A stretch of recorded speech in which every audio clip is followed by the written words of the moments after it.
Realmente o Brasil está nos holofotes de todo o sistema financeiro e também na parte macroeconômica, mas fica impossível falar sobre esse assunto sem envolver política. O que eu quero hoje é focar na parte técnica, das ramificações, das possibilidades, para que você entenda de fato o que está acontecendo e você possa tomar a sua melhor decisão em relação aos seus próprios investimentos, que é o objetivo desse capítulo de hoje.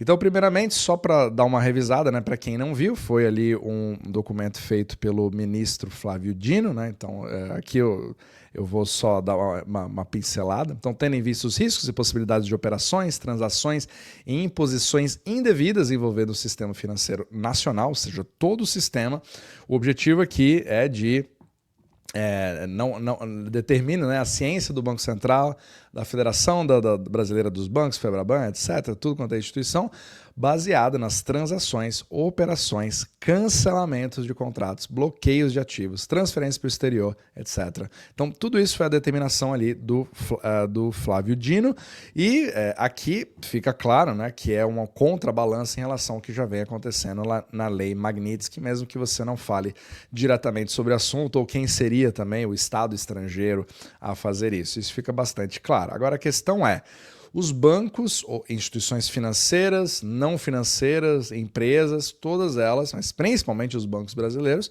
ficam numa situação bastante complicada, porque não existe como você ter ali uma forma de equilíbrio onde você não infrinja, seja uma coisa ou outra, se você tiver como cliente alguém sancionado, como o ministro Alexandre de Moraes. Então a grande questão é saber para que lado que as coisas vão e quais decisões vão ser tomadas a partir de agora.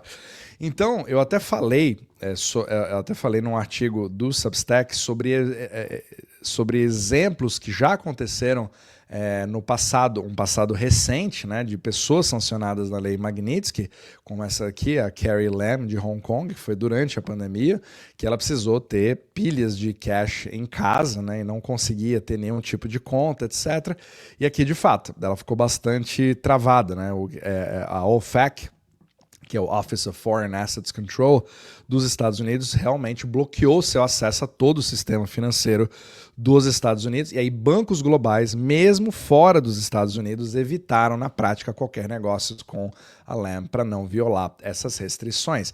E isso é bastante importante porque, independente de opiniões sobre é soberania, não é soberania, eles não podem, né, fazer nada, etc., isso é irrelevante se você entende as consequências de você simplesmente não poder fazer mais negócios com um grande parceiro comercial ou mesmo ter o acesso no país inteiro. Então, na prática, você coloca numa situação de ou eu vou desobedecer um ou eu vou desobedecer o outro. Não tem como satisfazer os dois. Agora, quais são as consequências, né? Digamos que os bancos falam a seguinte coisa: não, eu vou respeitar essa ordem aqui, né, do Brasil, e vamos, de fato, não podemos, né, temos que manter ali a soberania, etc. Tem um receio do que possa vir do STF. Então, assim, bancos acabam ficando impedidos de fazerem negócios com os Estados Unidos. E não importa muito onde eles estejam, mas eu quero dar alguns conceitos aqui. Então, um exemplo, né, que pode acabar acontecendo, você tem um banco gigantesco que tem ali milhões de correntistas, entre eles o sancionado, e você pode ter aquela estratégia de ficar só ali no real, né? Você não vai ter dólares. E se dá essa impressão de que, ao fazer isso, você não vai criar nenhum tipo de problema ou não estaria infringindo isso. E o grande problema é que isso não procede, porque você, ao mesmo tempo, fazendo negócios nos Estados Unidos, uma mesma empresa, mesmo que por subsidiárias, você acaba infringindo essa lei e aí pode ser sim sancionado. Só que a grande questão é como que você vai descobrir que isso está acontecendo se você não tem transações que estão circulando no sistema SWIFT em questão. De fato, num primeiro momento, a detecção não é tão fácil assim, mas hoje nós estamos em um mundo de mídias sociais, então você saber que aquela pessoa é correntista, isso pode acabar vazando de alguma forma e aí chega rapidamente a algum tipo de averiguação, investigação, etc. Então é bastante complicado um banco se colocar nessa linha tênue de infração, porque se você decidir tentar ali acalmar os dois lados e se manter como instituição financeira, você está infringindo os dois lados ao mesmo tempo, porque na visão do Brasil, do STF, você não está mudando absolutamente nada. Você está infringindo a capacidade daquele cliente de poder fazer um câmbio, por exemplo, ou de ter acesso a um dos serviços que precisam estar restritos para que você não crie nenhum problema de detecção lá fora no sistema SWIFT. Então é muito complicado. Então, tecnicamente, ou você está infringindo um, ou você está infringindo o outro. E aí fica a questão de quais são as instituições que nesse exato momento tem uma pessoa sancionada como fazendo parte da sua carteira de clientes. E outra, direta ou indiretamente. Isso pode se expandir de uma forma muito grande. E aí quais são as consequências disso, né? Você pode ter cartões de crédito de correntistas que podem parar de funcionar, independente de ser sancionado ou não. Porque se você tem uma sanção baseada diretamente em um banco, você tem uma desconexão de bandeiras, Visa e Master, para de funcionar e cartões existentes já emitidos não conseguem fazer transações.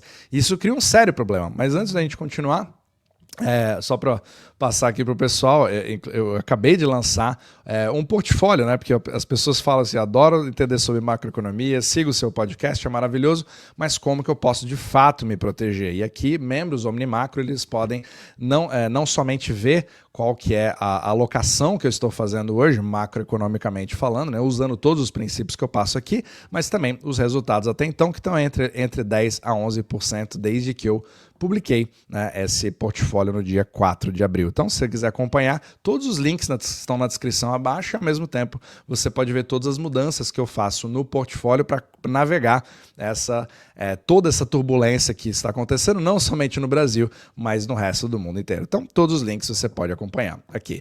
Então, continuando, inclusive voltando aqui para o artigo dos exemplos, né, que a gente tem aqui, tem na Bulgária, ou seja, bancos americanos fazendo um blacklist da pessoa, certo? E 64 empresas, então não importa, pode ser até uma companhia aérea, por exemplo, né? Então você tem problemas de operação de câmbio, de remessas. Então imagine uma empresa, por exemplo, como a Nomad, né, muito usada pelos brasileiros, ou bancos digitais, fintechs, que já fazem esse tipo de transação. Você não pode, eles acabam ficando assim. Eu espero que eu não tenha como cliente alguém nem relacionado a essa pessoa. E o banco já fica ali com um grande receio. Mas ao fazer isso, você está infringindo essa decisão de hoje. Então é uma coisa muito complicada de você tentar manter. E aí, a partir desse momento, você pode criar um problema onde pessoas começam a diversificar entre outras entidades financeiras brasileiras que não estejam sancionadas para tentar se proteger disso caso aconteça com elas, ou mesmo criar literalmente uma fuga de capital se você começa a ir para instituições muito grandes. Banco do Brasil, Bradesco, né, Itaú, etc., Caixa. Aí você começa a pegar um market share muito grande da parte brasileira que começa a criar vários problemas.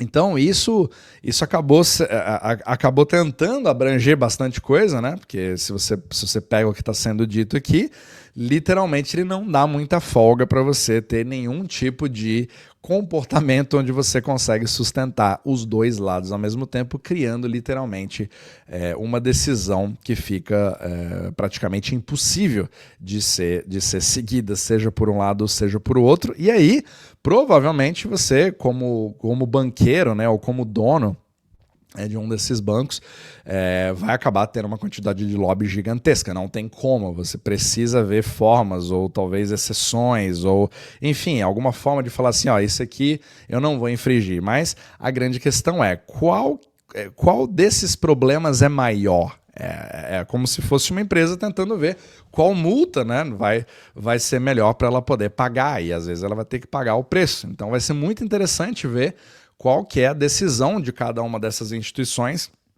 que tenham, né, os sancionados, mas o problema não chega a ser esse, é que dependendo de como que as coisas vão indo, você começa a esmagar cada vez mais, você começa a espalhar para outros, porque você pode ir para familiares, você pode ir para pessoas que estão indiretamente ajudando, mesmo que não sejam familiares, e aí a probabilidade dessas pessoas terem contas em instituições grandes e afetar milhões de pessoas ao mesmo tempo começa a aumentar, e é isso que você precisa colocar no seu cálculo ali dos seus investimentos, né, macroeconômicos, etc., e das suas possíveis saídas, caso você precise, né? Mas aí depende do seu espectro de preocupação. Mas independente do que você acredita, né? Se está certo, se está errado, se eu sou de direita, se eu sou de esquerda, se eu sou a favor do Alexandre de Moraes ou não, você precisa pensar em relação à fungibilidade, à transmissibilidade de capital, a livre circulação, porque aí você pode ter fundos específicos que tem alguma empresa americana